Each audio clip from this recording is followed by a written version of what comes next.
Miss Kathleen again. Today we are going to read Curious George Goes Camping.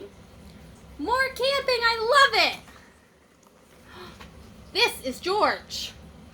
He was a good little monkey and always very curious. This weekend, George and his friend, the man with the yellow hat, had special plans. They were going camping. At the campsite, the man with the yellow hat unpacked their gear.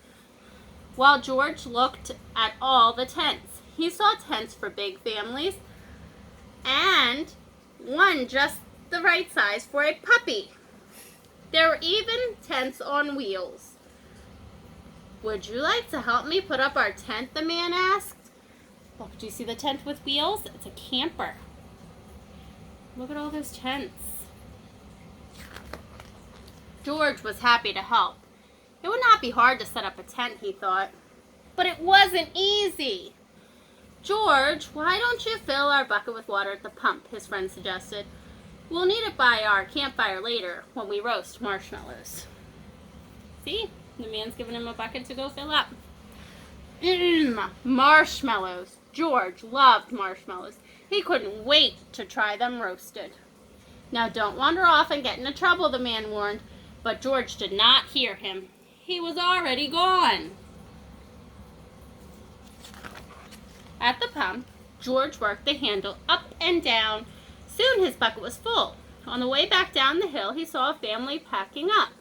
George watched a girl pour her bucket of water on a campfire. The fire sizzled out. George thought that looked like fun. He poured his bucket of water on the next campfire. Uh-oh. "Hey!" yelled the camper. "We weren't finished with that yet." The camper began to chase George, but George didn't mean to cause trouble. Now he only wanted to hide. He ran into the forest as fast as he could, but the camper's footsteps followed close behind. George ran faster and faster. The footsteps came closer and closer until suddenly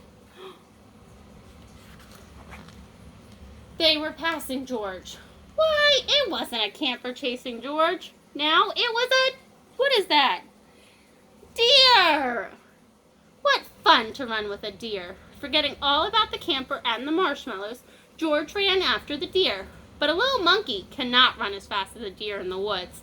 Before long, George was lost and all alone. He felt tired and stopped to rest. At first he was worried. He was very far from camp. But there were lots of other animals to keep him company. He saw a lizard sunning on a rock, right there, and a squirrel chattering in a tree. Then he saw the tail of a black and white kitty peeking out from under a bush. He was curious. Would the kitty like to play? George gently pulled the kitty out. Do you think that's a good idea? But it was not a kitty, it was a skunk, and it was scared. The skunk lifted its tail and sprayed. Woo! The spray smelled awful. The animals tried to get away. George wanted to get away too, but he could not. The smell was all over him. How would he ever get rid of this awful smell, he wondered. Too bad he could not take a bath in the woods. Poor George. Then George had an idea. He could wash the smell off in the creek. George jumped into the cold water. He splashed and scrubbed, but he was still smelly, and now he was wet too. But what would he do? George thought and thought. If he climbed up a tree to dry off, would the smell blow away? What do you think? No. Even dry and high up in the tree, George did not smell better. Poor George. He wished he hadn't wandered so far from camp. He wished he were roasting marshmallows with his friend.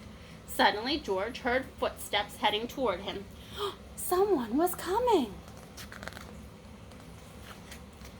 It was the forest animals, but they ran right by him. They had seen something scary, and George saw it too. It was a fire. George had gotten into trouble for putting out one fire, but this fire wasn't in the campground. This was an emergency. Do you see the fire? Quickly, George climbed down the tree and grabbed his bucket. He scooped it full of water in the creek.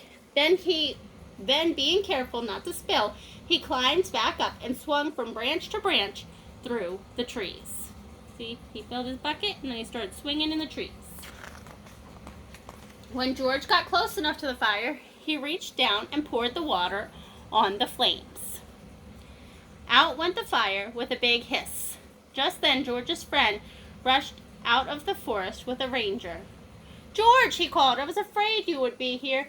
"It's a good thing you were here, George," the ranger said. "We saw smoke from the campground, but you put this fire out just in time." See, he put it out. George was glad to help, and the man with the yellow hat was glad to see that George was safe, but he had a funny look on his face. "George, what is that smell?" "He still stinks." Back at the campsite, George's friend helped him get rid of the awful smell. After a strange bath in tomato juice, George smelled fine.